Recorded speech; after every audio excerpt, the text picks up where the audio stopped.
Son algúns dos moitos tipos de esgrafiados que se poden ver nas aldeas e na vila ourensá de Castro Caldelas. Algúns son xoias únicas da albanelería e da arquitectura galega. Pero que é un esgrafiado?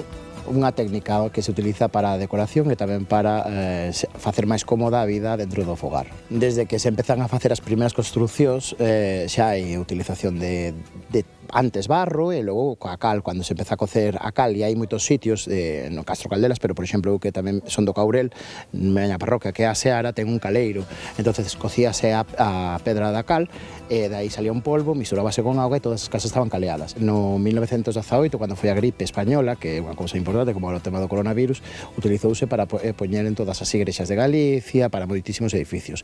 Logo fixose unha, como se poden ver, dibuxos aquí son máis modernos, pero en pazos e demais, para tamén decir de que tipoloxía de casa é, se é un pazo, se é unha casa máis humilde e tal, entonces aí había unha tipoloxía máis elaborada ou menos elaborada de esgrafiados. Un esgrafiado que fai na maioría dos casos é tapar pedras de cachote, paredes de cachote, para, bueno, de algunha maneira quitarlle as humidades, pero tamén embelecelas, porque é unha técnica constructiva que tamén significa moito en canto a embelecer. A parte, empezou nas casas máis humildes por un tema de humidade, pero logo seguiu nas casas máis pudientes para decir, oye, que yo lo soy e que eu teño poderío e podo facer uns debuxos fantásticos.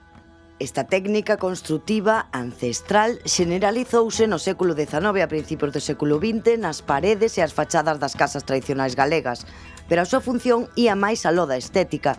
Os esgrafiados servían tamén para protexer o interior das vivendas, das humidades, do frío, da calor ou das enfermidades víricas. Pero o tema de ter o calor e o frío, sí, porque había as pedras, entonces por a través do barro salía o calor, entonces pues, tapando todo eso quedaba o calor dentro, entonces normalmente deixábase a pedra vista o que é o centro e todo a parte de demais rexuntábase e despois caleábase.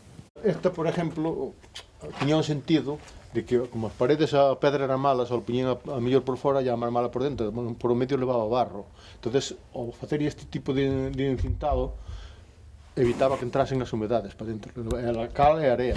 Por certo, a area sacábase do río, que entonces non era como agora que veñen en camión, había que sacala do río e traela para aquí, e logo despois a area co cal era que se facía todos estes pintados. Este que eu recordo sempre, eu estou a punto de cumprir 80 anos e sempre vin así, o sea, estaba en mellor estado, claro, pero porque agora está abandonada, pero sí, sempre estuvo así. Moitísimas construcións, que eso se generalizou de moito no século XIX e século XX. Eu teño que decir que aquí hai magníficos exemplos, como pode ser, por exemplo, en casas moi humildes, pero tamén nas mellores, nos pazos, que están prácticamente todos esgrafiados, ou o mosteiro de San Paio, que estaba esgrafiado por dentro e por fora. Tamén un ajedrezado preciosísimo, moi fermoso, que está frente ao mosteiro, e é posiblemente o único que hai catalogado en Galicia como ajedrezado. Hai esgrafiados por todo o camiño de Santiago, pero abondan sobre todo no leste sur das provincias de Lugo e Ourense.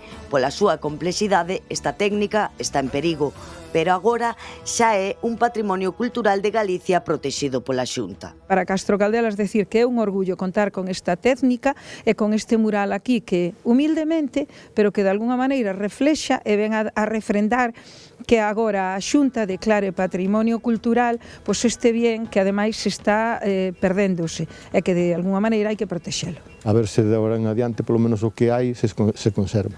Está ben que a Xunta teña conciencia de defender estas cousas que son tamén moi nosas, pero que tamén existen en moitos países mediterráneos e nas zonas tamén en toda Europa. Se vamos en Salamanca, de Salamanca, por exemplo, hasta Amberes, hai edificios con esgrafiados e utilizando o cal para facer esta técnica. Entonces está moi ben que Galicia teña conciencia deso e que protexa esta cousa que é moi nosa e moi do rural.